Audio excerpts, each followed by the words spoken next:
Guys, kabalo ba mo? Na, di ba na ako'y Gcash ug napod ko'y Paymaya. So karon nagtry kog send og gamay nga amount sa ako ang pay sa akong Paymaya through Gcash. So na ang confirmation pag abot sa Paymaya kay wala. Naagi problema sa tinuod lang wala jeep. Sayang kay dati tong ingon ako nga nagpa-send nagpa-cash in ko 1.5 para ni abot. So karon need na jud nako i-delete ako ang Paymaya kay dili siya maayo. Sayang nag-ano ko kanang ano ko sa ako ang Paymaya nag-send ko kwarta. Gamay lang gud nga amount. Wala man siya. Dati akong 1.5 kay natiway. Karon naman yung maliit na bagay, maliit na konting halaga lang.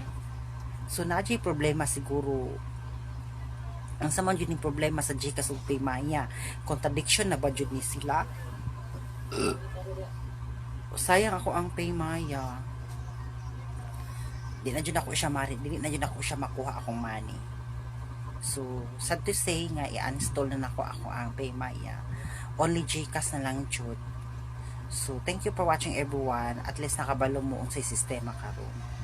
So, ana lang ako ang experience sa Paymaya.